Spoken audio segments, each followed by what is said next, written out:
Assalamualaikum warahmatullahi wabarakatuh. Bertemu kembali dalam kegiatan pembelajaran jarak jauh di hari Senin ini di jam yang kedua dalam mata pelajaran Bahasa Indonesia. Nah, pada pertemuan pertama, Ibu telah memberikan sebuah teks yang berjudul teks laporan hasil observasi.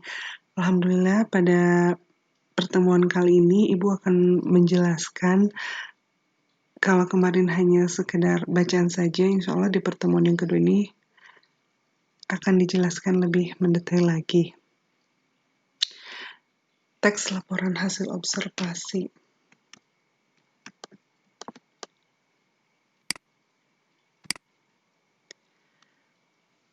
Pengertian teks laporan hasil observasi. Teks laporan hasil observasi adalah teks yang memberikan informasi secara umum tentang suatu berdasarkan fakta dari hasil pengamatan secara langsung. Pengamatan atau biasanya disebut sebagai observasi itu dilakukan oleh si pengamat dengan terjun langsung ke lapangan untuk mengetahui sebuah informasi yang ada. Nah, informasi itu bisa meliputi sebuah objek tentang keadaan alam, keadaan lingkungan seperti hewan, tumbuhan, sosial, sebuah peristiwa, kesenian, dan kebudayaan. Pastinya kalian pernah membaca kan jenis teks laporan seperti ini, baik itu bukan hanya dalam pembelajaran bahasa Indonesia saja, tapi misalnya salah satu contohnya dalam mata pelajaran biologi. Misalnya kalian meneliti sebuah bentuk atau struktur dari hewan. Nah, itu juga termasuk ke dalam salah satu jenis laporan hasil observasi. Kalau misalnya dalam ilmu sosial, kalian meneliti tentang sebuah kebudayaan masyarakat, misalnya. Atau misalnya dalam sebuah peristiwa. Dalam sebuah peristiwa yang terjadi, itu juga termasuk ke dalam salah satu bentuk laporan hasil observasi. Karena kalian di sini kegiatannya itu dalam observasi atau mengamati. Selanjutnya, teks laporan hasil observasi itu terdiri dari beberapa sifat. Sifat yang pertama itu adalah dia bersifat informatif. Informatif itu artinya memberikan sebuah informasi, memberikan sebuah pengetahuan ataupun gambaran kepada pendengar ataupun pada pembaca. Lalu sifat yang kedua itu adalah bersifat komunikatif. Komunikatif itu adalah memberikan informasi secara mudah atau bisa dipahami oleh semua orang, itu komunikatif. Lalu sifat yang ketiga itu adalah bersifat objektif. Objektif itu adalah apa adanya. Jadi apa yang kita laporkan, apa yang kita tulis itu berdasarkan keadaan yang nyata. Jadi tidak kita berdasarkan objek yang nyatanya di lapangan. Lalu yang terakhir itu bersifat faktual, artinya berdasarkan fakta atau sesuatu yang memang benar-benar terjadi dan juga dapat dibuktikan kebenarannya. Nah, tujuan teks laporan hasil observasi. Tujuan utamanya yaitu untuk memberikan informasi secara objektif dan fakta yang ada di lapangan sesuai dengan hasil pengamatan yang didapatkan. Tujuan yang lainnya yaitu yang pertama untuk penelitian. Nah, misalnya yang namanya pendidikan atau ilmu pengetahuan itu pasti tidak akan jauh-jauh dari yang namanya ilmu penelitian. Misalnya ketika kalian kemarin di SMP pernah melakukan sebuah penelitian tentang bentuk-bentuk daun misalnya, atau misalnya penelitian tentang tumbuhan dan lain sebagainya. Lalu yang kedua untuk memberikan informasi terbaru. Ilmu pengetahuan itu setiap hari itu terus berkembang ya, dinamis, maju. Jadi pasti setiap orang membutuhkan informasi yang terkini atau yang terbaru. Nah, ini salah satu dari sifat laporan hasil observasi itu adalah memberikan informasi yang terkini ataupun yang terbaru. Dan yang ketiga adalah untuk mengatasi suatu persoalan. Nah, misalnya persoalan yang kita dapatkan dalam lingkungan, misalnya kita membuat sebuah laporan observasi tentang bagaimana proses setiap hari di bumi kita ini semakin banyak sampah. Nah, dari laporan observasi itu, dari persoalan itu, kita bisa menarik sebuah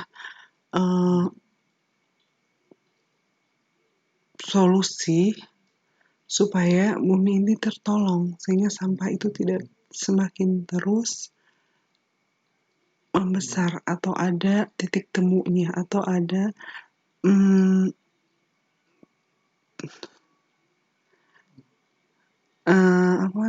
solusi ya. Yang selanjutnya untuk menemukan teknik atau cara terbaru.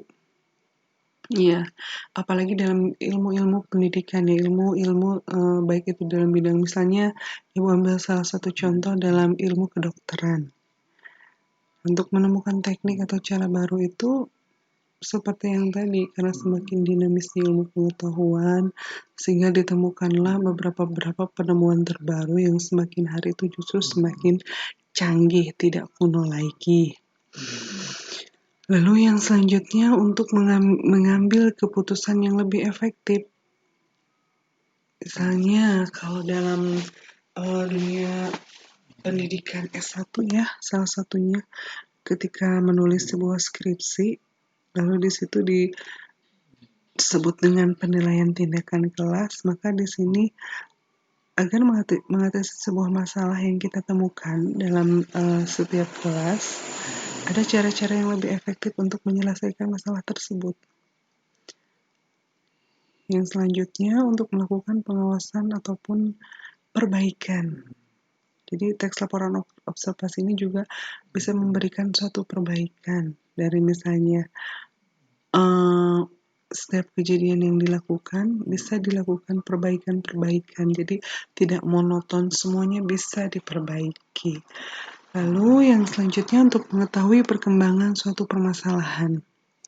Sampai mana nih permasalahan ini yang terjadi sehingga bisa mengembangkan apakah dia mengalami kemajuan atau progres atau bahkan mungkin regres.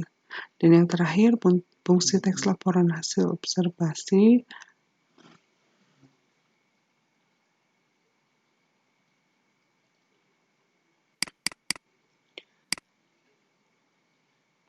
ya, jadi fungsi teks laporan observasi itu yang pertama, teks laporan observasi memiliki fungsi ataupun manfaat bagi diri sendiri maupun untuk orang lain ya. Kalau misalnya kalian memposisikan diri kalian sebagai seorang penulis, maka dari teks laporan tersebut itu sangat banyak sekali manfaat. Salah satunya itu dengan kita membuat sebuah laporan observasi, kita mengadakan suatu penelitian dengan cara yang pertama dengan literasi ataupun membaca. Dari membaca itu membuat pengetahuan kita itu semakin bertambah. Lalu dari hasil pengamatan-pengamatan yang kita lakukan membuat pengalaman kita juga menjadi semakin banyak. Cara berpikir juga lebih rasional. Lalu kita juga berlatih tentang problem solving dan banyak-banyak lagi manfaat yang lainnya yang kita bisa ambil secara pribadi. Nah, lalu selain manfaat secara pribadi, kita juga memberikan fungsi untuk orang lain. Yang pertama itu adalah sebagai bahan penelitian ya, seperti yang disebutkan tadi. Bahan penelitian karena semua sumber ilmu pengetahuan itu didasarkan pada sebuah penelitian, maka di sini laporan observasi digunakan sebagai bahan penelitian. Baik itu dalam bidang pendidikan, medis ataupun yang lainnya. Yang ketiga adalah sebagai sumber yang dapat dipercaya. Nah, jadi karena observasi ini melakukan suatu pengamatan, lalu suatu percobaan juga, maka insya Allah apa yang ditulis oleh si penulisnya atau apa yang disampaikan oleh penulisnya itu dapat dipercaya karena berdasarkan pengamatan dan penelitian, tidak asal menyampaikan sebuah opini. Yang keempat, sebagai laporan tugas dan kegiatan pengamatan. Ya, jadi setiap penemuan, setiap hal yang terjadi di lapangan itu dibuat dalam bentuk laporan tugas dan itu juga dijadikan sebagai kegiatan pengamatan. Yang kelima adalah sebagai dokumentasi. Dokumentasi ini baik itu dalam bentuk bukti autentik, foto ataupun rekaman ataupun video yang bisa dijadikan sebagai bukti dokumentasi. Yang keenam adalah sebagai ilmu pengetahuan ya, seperti yang disampaikan tadi ya, karena dia itu bersifat atau berasal dari sebuah pengamatan, maka itu adalah sebagai penemuan dari ilmu pengetahuan.